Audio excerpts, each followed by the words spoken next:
Good afternoon, Erika. Hello. I'm just going to say, hi, Erika. How are you? Hi, Clint. How are you? I'm Clint Valladares from Berklee College of Music. We're doing this with Berklee Abu Dhabi, and all the amazing work that you've done has led me to want to just talk with you about your experiences. You've been an award-winning, multi-platinum Latin singer-songwriter, author, performer, producer, motivational speaker. What else is there? So tell me about the point of realization that, you have done so much. How did you know that music was the thing and music would be the catalyst to get you where you needed to go? Because it moved me since I was a little girl. Well, first of all, big kiss for all of your audience. Big hug, especially for the Latinos and the Brazilians as well, because I'm a Latina Brazilian as well. My family on my mom's side is from Brazil, but I was born and raised in Panama, and I live in Miami. So, I have the Latino blood, and I'm happy to, connect with your people, all of them, but especially, the universe, but especially with Latinos, because I know how it feels to be a Latino in the music industry. And how to cross over. My colleague Gael would be so happy to hear that. So, well, since I was a little girl, I was very moved by music. My mom and dad, they're both doctors, but they fell in love singing. And my background has a lot of music. The alarm in my house, in my mom and dad's house, was music. Like right when my dad woke up, we all knew because music was on. So, and besides that, coming from an upbringing so full of different cultures. I was telling you off camera that on my mom's side, I have Portuguese and French, my grandma and my grandpa. And on the other side, from my dad's side, German, Ender is German, my last name. Also, that my great-grandfather was married to an Italian, whose son was married to my grandma, who came from a Chinese and a Spanish. So all of those cultures and languages and food, everything was during my upbringing. And that helped me a lot to see the world as one place, and music as one language, the language of that place. That's so beautiful because that is Berklee. And the place in Abu Dhabi that we have, the Berklee Center in Abu Dhabi, our goal is for it to be a lighthouse for people from all over the world to come and explore, learn, and, be discovered, be developed, and then distributed.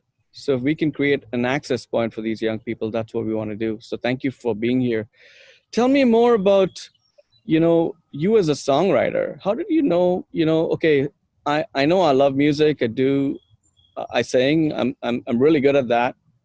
Well, you started writing pretty early. I was like 9, but I think that it has to do with that exposure to music. Since I was so exposed, and my dad always wanted to be a singer, but he became a doctor. So he was kind of like, I don't know if you say that in English as well, but like a frustrated artist. And then he used to listen to music all day long, all different kinds of music because of our cultural, environment, to say it in a certain way. And I used to sit down and read the LPs. Because when I was little, there were the vinyl LPs, and I would read the credits of every song that I would listen, every album that I would listen, and I would see the name of the songwriters, and I was always asking them, who is this person? Who is Armando Manzanero? Who is, I don't know, Quincy Jones? Who is this and that? Diane Warren, for example, talking about the main stream, and they would say, that's the people who make the message. That's the people who do the magic. And I was fascinated by that. So I started reading a lot since I was a little girl, reading not only the lyrics of those songs, but also reading books and reading poetry and trying to kind of copycat that, everything that I heard musically, to put some words on it. And I started telling stories since I was like 9 years old. And then when LPs came back, right? Because you're only 26. Oh, you're so generous. I'm going to be 46 this year. I'm 45. That's awesome. You've achieved so much, so it's incredible. Well, J-Lo is the new, 50 is the new 25, so we're on the same track. Talk about, you wrote such a big hit song like Despacito. How did that whole relationship with Luis and, all come together with, you with Daddy Yankee and everyone? Well, that's a long story. I'm going to make it as short as I can. I've been friends with Fonsi for more than 10 years, and we have written songs together before. There was a whole story before Despacito, near 150 songs recorded in the Latino markets, different number ones in different territories that I really appreciate so much. And I'm super thankful because there is a long list of artists that have believed in my songs, or that have written with me, or that have asked me to write songs for them. So once I get to Fonsi for this album, Vida, where he decides to kind of transcend a little bit from one genre to another. He wanted to kind of like decodify what was going on out there and talk musically with the new generation, because he was very well known as a pop balladist in the Latino market, and he wanted to do something different. He wanted people to dance and to, speak on the same codes. And then urban is what was going on at the moment, and still. Mm-hmm. So we wanted to do kind of like a pop urban fusion, and he comes with the idea. When I go to his house, he comes with this idea of splitting the syllables, and he tells me, Despacito, this is how we do it down in Puerto Rico, or something like that in Spanish. And he brings that idea, and I thought it was genius. He tells me, vamos a hacerlo en una playa en Puerto Rico. And then I answered, hasta que las olas griten ay bendito. Whomever is Latino will understand that.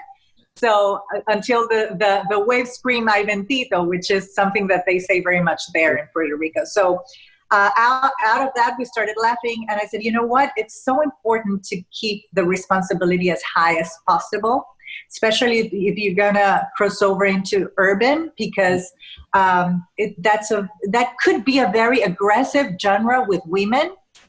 I have nothing against the genre, let me tell you that, because I grew up listening to reggaeton. I'm from Panama, and reggaeton is supposedly to be originally from Panama, El General and all of that, Nando Boom. But I'm really careful about the message we put into a genre or a song or a melody. Mm-hmm. So, and he is as well. And he said, okay, I have a woman here. Let's take care of it. Let's take care of women. Yeah. So what we did was, starting from that idea, to build the whole song, a structure, melody, concept, which is very important for me every time I write a song. And then we just decided to, talk about a man that gets into a woman in a very nice way, that has sensuality, that has the let's say, the sex element with a very respectful approach. And kind of like, inviting people to take things a little slowly, to get to know someone, to get to seduce someone in the nicest way possible. Correct. It seems, this is a great segue from there, because I think talking about having a concept, the respectability factor, we have a lot of young people who are listening to you, will listen to this interview and watch this interview. And thinking about how conceptually you come up with a song, because we have musicians at Berklee from over 104, 109 countries.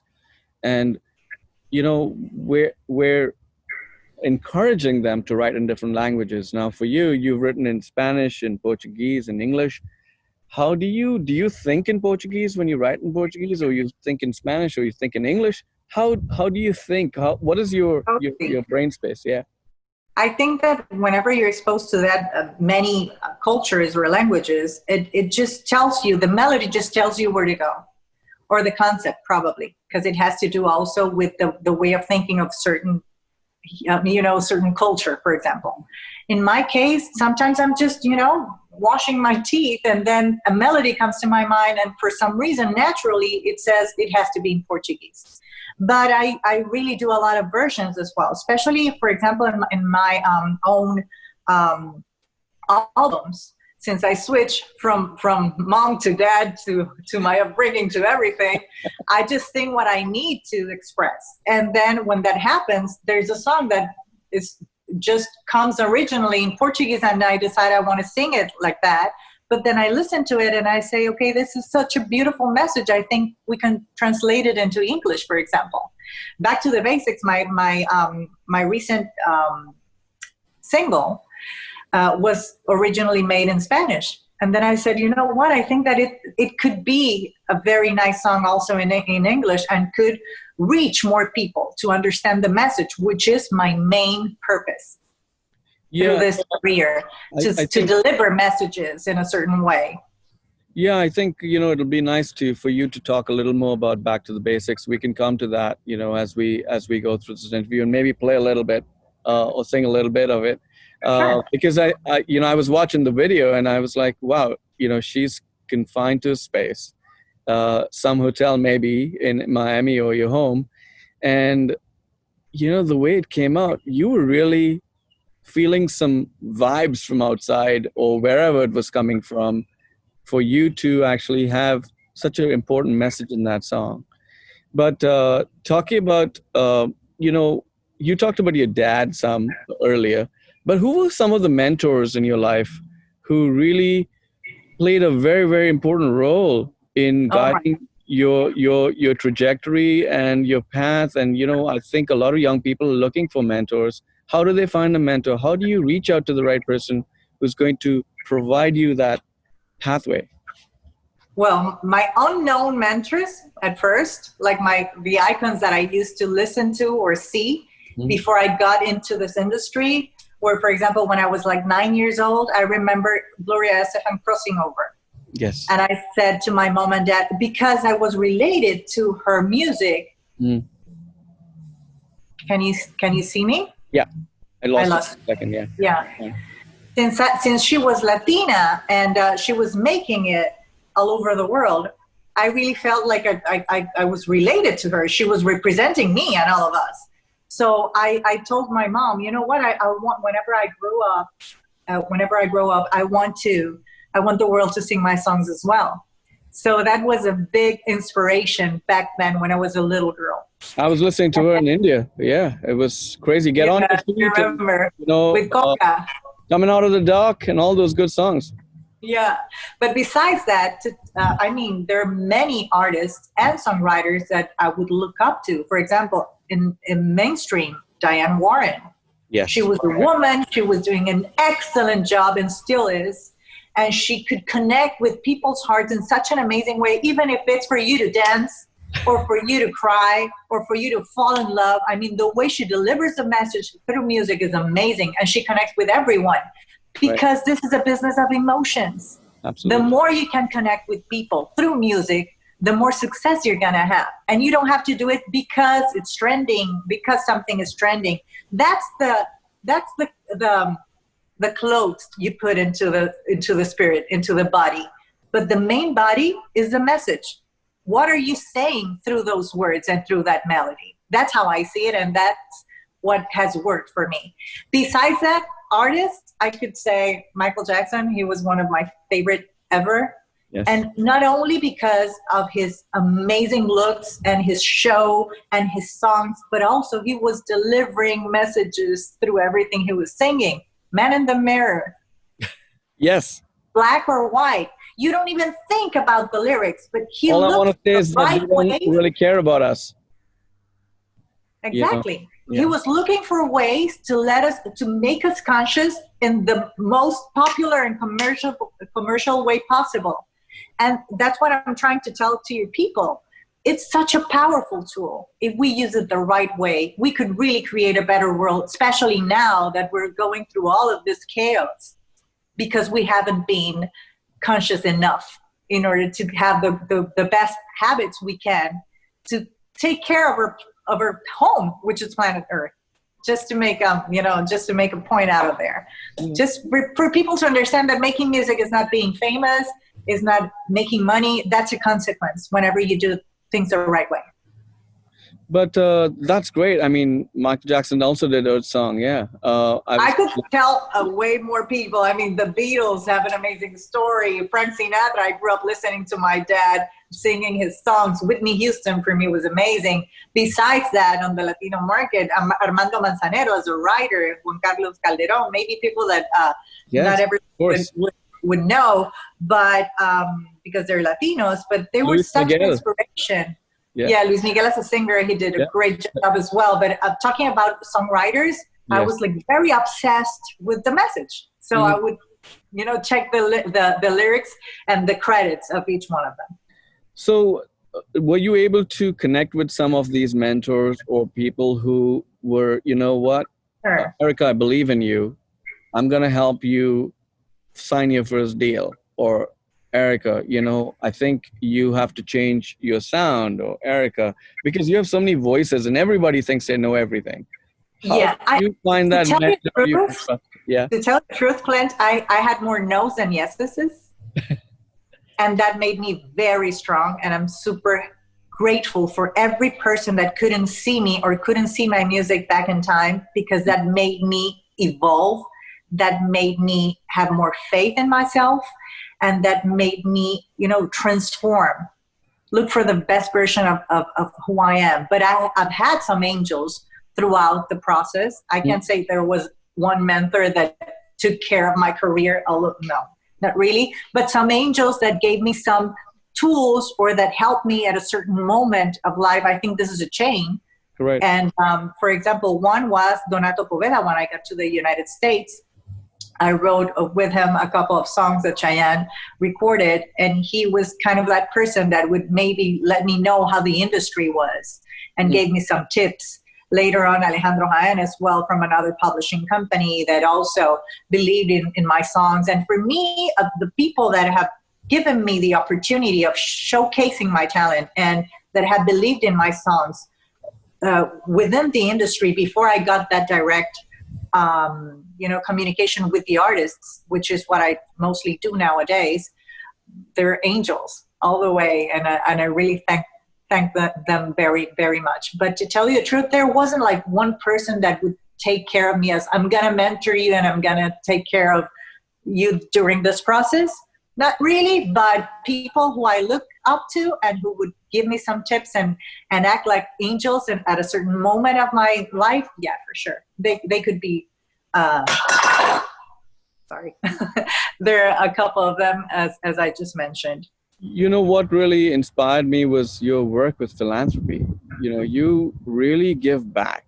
And that is such a huge, huge part of you that you're sharing with the world, whether it's time or money or whatever it may be.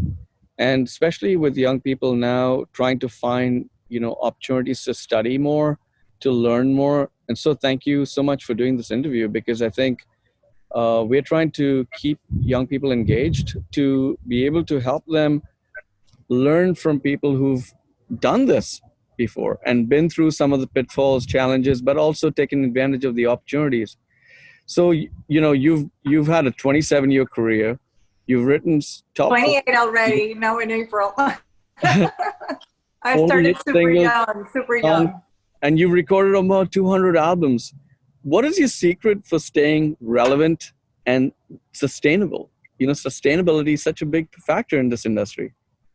Connection. Once you understand we all have the same essence, it doesn't matter if generations, let me try to summarize this. The codes of society change because the way we write nowadays is not the same way we wrote 30 years ago. Correct. But the feelings are quite the same. We all need self-esteem. We all need empathy. We all need to fall in love. We all need to follow our dreams. We all talk about, matters of society. And whenever you get to connect with those feelings and you decodify that language into the new generation and you dressed up that music with the new trending styles, the new beats or whatever is happening, so that people can digest easier. I don't know if I should call it like that. Sure. Spanish I would. digest easier whatever you're trying to give them. Just like Michael Jackson, I was telling you, I mean, what was the lyric of Man in the Mirror? But then you were dancing that song. No one listened to that lyric when you felt the beat. You were feeling the beat of something that was going on at the moment, but there was a message behind. So a way of doing music with responsibility is a way of, I mean, giving music with responsibility is a way of giving back as well. Because I'm telling you, such a powerful tool. Maybe there's something, a line in a song that could help someone not to commit suicide, or not to get not to divorce, or not to, you know, or there's an inspiration to be a better person, or to understand, what am I doing wrong in this relationship? How can I change this in order to, music has that power. Music has the power of getting into someone that is artist, is it how you say it? And yeah, or someone maybe that can talk, can express through music, can express through art. It's such a powerful tool that if we stop and think about it, we could really make a difference. And then there's exactly when I say, okay, what are you doing with your music? What is the legacy? What is your legacy through it? And what are the roads that music can open to you in order to give back? Because what I do is to use music as a powerful tool in order to create events that work towards social responsibility or for education. That all has to do with your main mission. And I do think that you find your main mission once you understand what you're good for. Whatever you do that you really love, that you don't care how many hours you spend on it, that's your vocación in Spanish. That's your skill. But when you can understand that skill leads you to a mission once you're conscious, and you start, you know, checking, what is it that makes me feel good? What is the good that I want to do to others through this? Then you find your mission and you just walk towards that, and everything aligns. Because I do believe in this world, everything has to do with energy. And whenever you throw the best energy you have to the universe, it gives you the best. Gives you more. You know, you've worn so many hats as an actress, producer, communicator, motivational speaker, writer, entrepreneur. How do you balance all these initiatives and make time to write, perform? And I know music's your heart and soul. So how, tell us, how do you do this? Because a lot of artists end up, you know, trying to find their voice, and they are artists, but they do many things. And the artistry allows them the opportunity to be a voice for various products, issues, and, you know, actually influencers. So how do you balance all these things? And tell us that secret. Calendar. Everything is in my calendar. I'm not promoting my phone or my apps, but you have to organize yourself. I work by calendar because if I forget about everything, if I don't have everything in written, I totally forget. So I try to it depends on the day, I put the hat on. Like today I'm the songwriter. Okay, I'm going to do this and this and this. And then at 2 p.m. I'm going to a session and I'm writing for this person. And then next day I have a show, and then I have to go to the rehearsal, and then I have to, you know, perform. Or next day, okay, I'm going to the Special Olympics event, and I'm going to be, you know, talking to the athletes or whatever. It depends on the day. I just put everything on my calendar. And it has to do also with my personality. I've always done 1,000 things at the same time because I love that. I love versatility.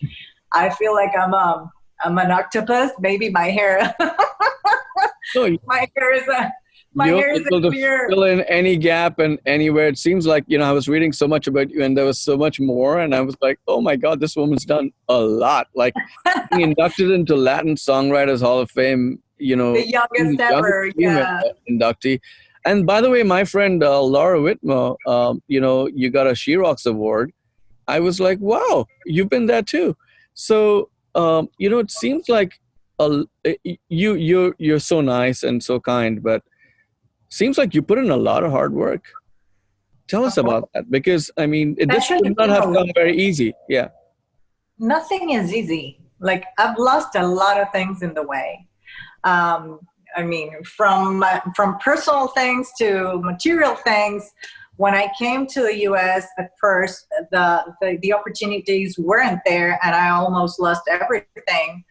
In my apartment, the apartment that I had in Panama, when I just got married, when I was trying to, you know, pursue my dream here, the first month I got robbed, and you know, I lost everything. So I had to start from scratch in the United States. I lost my uterus when I was in my 30s. I've been divorced 2 times. Like, the story is not in pink, you know? Yeah. There's a bunch of things that you have to learn throughout the way. Besides that, being a woman is not as easy. We're a minority in this industry, especially, I mean, you get to see a lot of singers, but not as much songwriters, not as much producers, not as much engineers. So I think that the previous generation was even more focused on the family, which is very important as well, especially on the Latino side. That's what I'm talking about. And now there are women, you know, pursuing their dreams. And I think that we all need to find that balance where we give quality of time to our families, to our kids, to our spouses or whatever. But at the same time, we get to realize our dreams and we live out of them. That's a duty as well.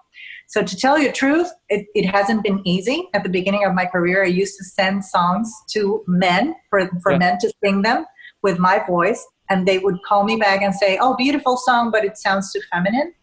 So I said, I'm gonna go through the back door.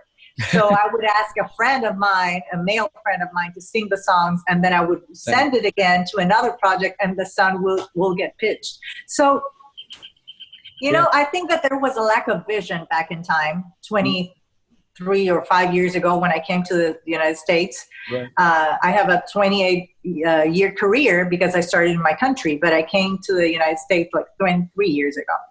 And then when I was knocking on doors, being so young, you know, having the hunger of doing what my passion was, but not the experience, led me to find other ways in order to showcase my talent. And it hasn't been easy. But to tell you the truth, once I learned that being a feminist is not being less feminine, but is collaborating with others, not going against men, and trying to find a way of, you know, of delivering results where we all can be benefited from, it changes everything. And that's the way that I've led my career since I've moved to the States. And I think those are the results that I've been getting. And that's the advice I give to other women as well, to young ladies, because you don't have to go against men. You just have to show that you're good. And if you can collaborate with others in order not to compete, but to share, you can bring the best results and do your career at its best. And to tell you the truth, you were mentioning that I was inducted into the Latin Songwriters Hall of Fame. I was the youngest ever. And with a long trajectory, it wasn't because of Despacito. They announced it before Despacito. So because people maybe don't know the whole story. Yes. But then what I can tell you, and your young people, is for them to understand what is it that they want in life. They're already so lucky to be there studying what they love. You know, to understand, okay, what is my mission? What is that I love doing? And how can I do it the best way? And to stay focused, to really work and walk towards the goals that you have so that you can start achieving the awards of life. That's awesome. I mean, tell me about Back to the Basics. How did you come up with this song? Can you play us a little bit of it? And then we could talk about it. I'm not a good musician. I'm good at telling stories and putting melodies. Sure. If you feel comfortable. And lyrics together, but I'm going to play a bit. I'm just saying this because you have amazing musicians there, and I'm not one of them. The main importance is for you to connect with whatever you're saying. So to tell you the truth, Back to the Basics was a song originally written in Spanish. I wrote it last year with this duet of friends, singer-songwriters that I have here in Miami. They're San Luis. We were talking about society. We were talking about how superficial the relationships became, how it's more important whatever is how the artificial things became more important than the essential things. It was us just checking out what was going out in the world. Mm-hmm. And then I decided to record the song, and I wanted to be part of my new album, which I started recording in January. So once I heard the song finish, I said, you know what, I want to say this in English too. And then I wrote the English version with Marty James. Oh, wow. 2 days before full quarantine, it was when we finally finished the English version. And it's the same spirit of the song. It goes back to the basics, which meant essentials of life. And then, ironically, everything happened. Like, we were really forced to, value the essentials of life. We went back to the basics. I went to my studio and I brought home a couple of things. The basics that I needed in order to record the vocals, because I couldn't go back to the studio. And I said, oh my God, isn't this ironic how you need so little in order to connect with a message, to connect with someone else, as long as you have the right message. So I even have online on YouTube the day where I recorded the real vocals on my pajamas, no makeup at all, trying to, show that how important it is for us to just focus on what's really important, what really matters in life, which are the essentials. Whenever a tragedy comes to the world, an earthquake or a hurricane or whatever, we get to understand that what really matters is who we are, not what we have. Because everything we have just goes away with an earthquake, with a hurricane. Right now, we can't go anywhere, and we have to really be grateful for having a home, for having a ceiling where under we can sleep, or having food, and for having family, and whatever are the essentials of life that really makes us be who we are, not what we have. First we have to be, then we do, then we have. I think that's the right order. That's such an important message. So, you could play some if you want to, and just talk about your process of writing. Maybe the hook. Yeah, so is that a song? Just the hook is great. Why don't we go back? Oh no, I'm sorry. Why don't we go back to the basics? Try to reach out to what's within and look at life with different lenses. Go back, break down the fences. A kiss that takes your breath away always deserves to be remembered. Go back, don't let the fake win. No more pretending. Just get back to the basics. Wow, that's so pretty and so impromptu. That's singer-songwriter for you. That's what I thought would come out, that you're just telling stories. And that's what I wanted to know about. Do you write lyrics first? Do you write a tune first? A melody, and then go, or do you start with the hook? How do you go, what's your process like?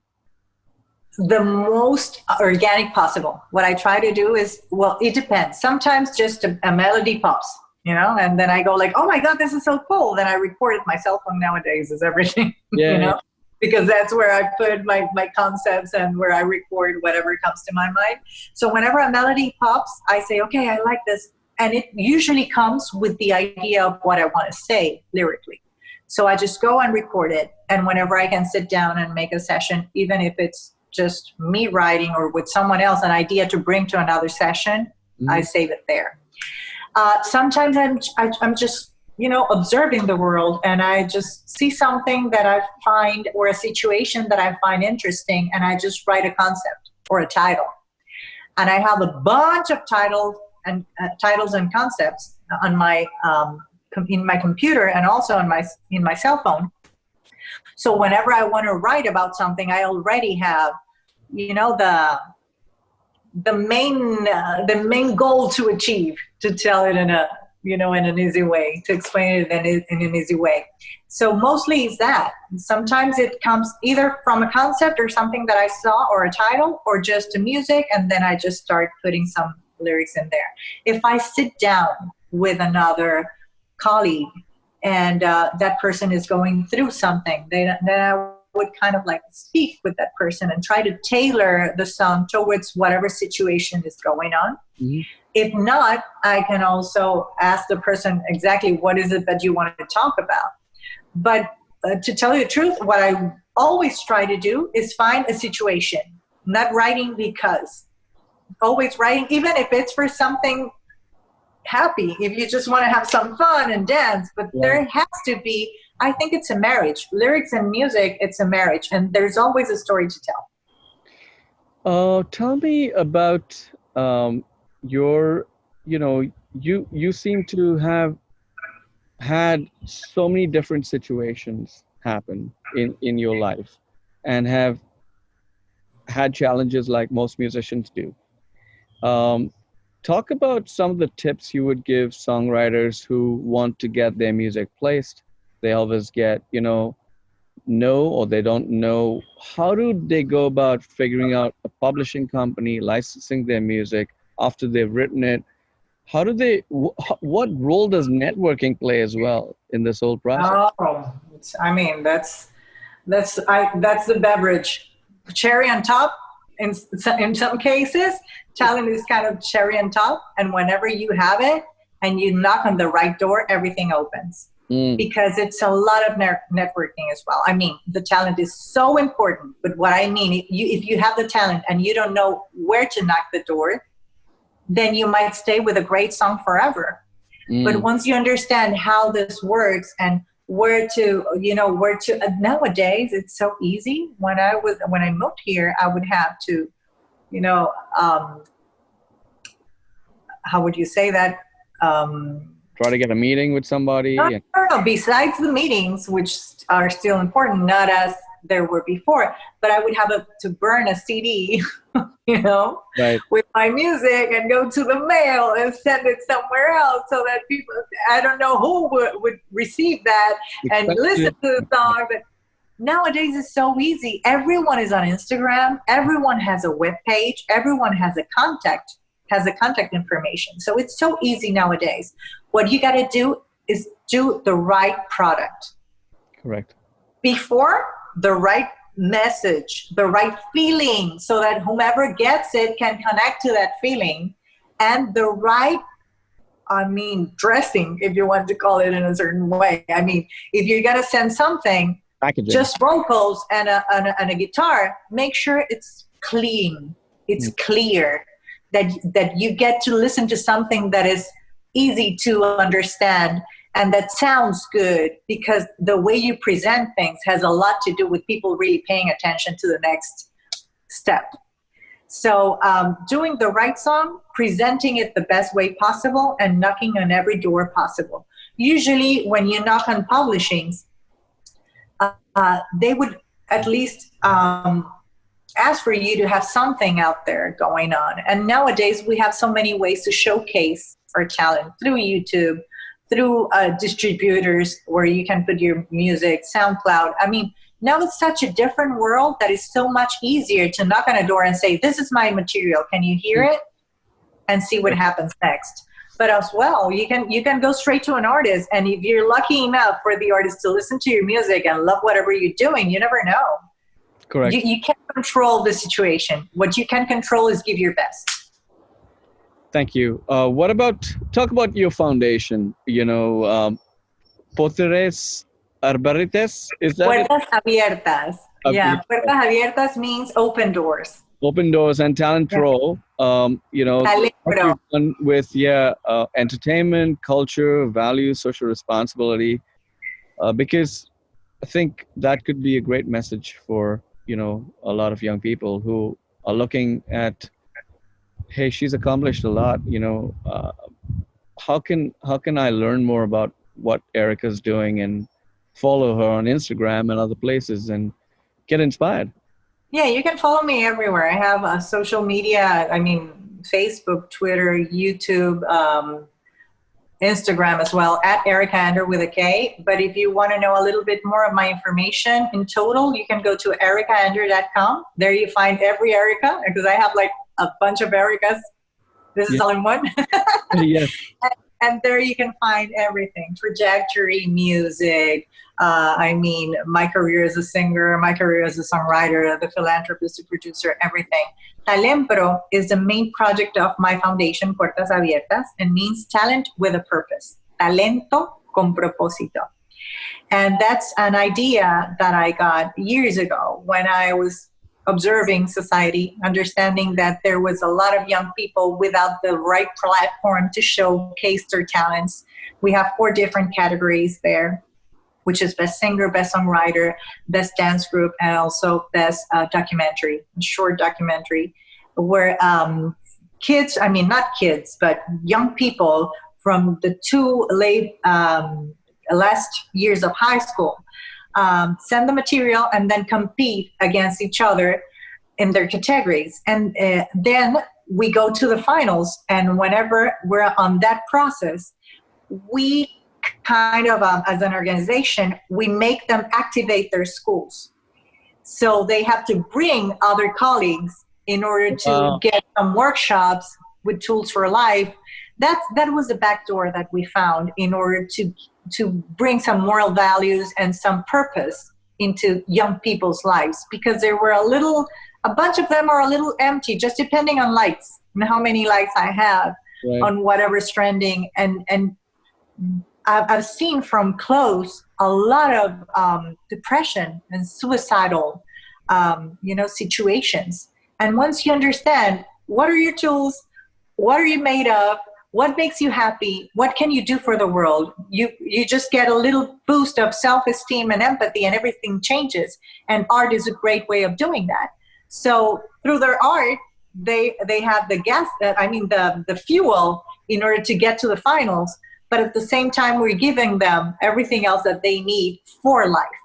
And then whenever we go through those workshops, we make them ready to do social labor towards a school in need. So we're qualifying them not only for their talent, but how they behave as human beings in order to restore in a group with their colleagues, a school in a very vulnerable condition.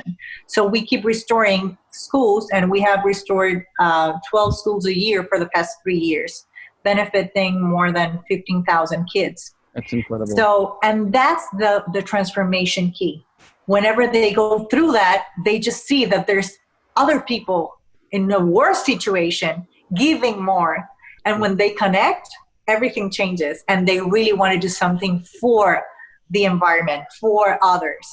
And besides that, they get, whenever they go to the final, what they win is they're awarded with their with a full scholarship, and they can study wherever they want in the world. So we have people all over the place. We're giving the gift of education. So it's a great project with a bunch of people that work in it. And it's a mission of life. It's not me. I'm like the instrument. And I use my connections and my art and whatever I've achieved in order to connect people and to find solutions. And that's what we've done. You can check that also on talentropanama.com. That's amazing. We're going to get to our last segment, which is 10 rapid fire questions. Okay. This might be interesting. One word, live band or singing with a track? Or singing with the track? No, live band, always. Everything organic. To ask. So this one is maybe tricky. Musical theater or pop singer-songwriter? Oh, Jesus Christ. You can always be a pop singer within a musical play. You can mix both. I like both. I've done both. Right. Oh, this one is tricky. Coffee or wine? Oh my God. Depends on the time of the day. Morning, definitely coffee. I mean, evening, for sure wine. No coffee at night. Let me see if I... You know what? It's hard to just pick one, because everything in life depends on the moment. The situation makes everything. That's right. So ropa vieja or burgers? Ropa vieja or burgers? I'm a vegan. Oh! So Either one. I don't eat cows. I don't eat animals. Well, that's so great. Living in Panama or Miami? Oh my God. I'm a citizen of the world, I have to say. I travel a lot, but let's say that Miami helps me get as much direct flights to anywhere I have to go, and Panama is my home. Do you enjoy collaborating or working solo? Depends. In collaborating, you always get to learn something, but whenever I need to express something that comes really deep from my heart and that I might not want to share with anyone, but just let that feeling out, probably solo. It depends. Well, since you're a vegan, do you enjoy cooking or eating out? Very much. I like cooking a lot, especially when I cook for others. That's a way of saying I care about you. What about, do you enjoy being an independent contractor or getting an annual salary? No. Independent, always. I learned that when I was very young in life, when I gave my life to a TV channel and then they had to, fire like 300 people and I was one of them. Right. I said, no, I'm not going through this again. I'm going to do my own thing. Being an entrepreneur or a motivational speaker? Both. Yeah. And nowadays, especially, you can do both. Mm-hmm. I mean, being an entrepreneur gives opportunities to others. And that's something I love very much, because I think at the end, we need to share, we need to collaborate. So if you go out there and speak, but you have a team that takes care of whatever you're saying and whatever you can do and how you can get to more people, we can do both at the same time. So what about, do you enjoy writing ballads or dance tunes? Depends on the day. I love writing ballads whenever I have to express a deep feeling, but whenever I need to dance, I like up-tempos. Wow, this is so beautiful. Thank you, Erika, for taking the time, for being so generous with your time and your knowledge. This is fascinating. Thank you. Thank you so much. Thank you. And a big kiss and hug to all you people. Guys, girls, I started like you. Okay, I started like you, being a dreamer, and once you understand what you're here for, you start being a doer, and then when you mix them all, you make magic happen. So always try to do your best, give your best, find your mission, do everything with responsibility, with all your heart, and the universe is going to pay back big rewards early in life if you're focused.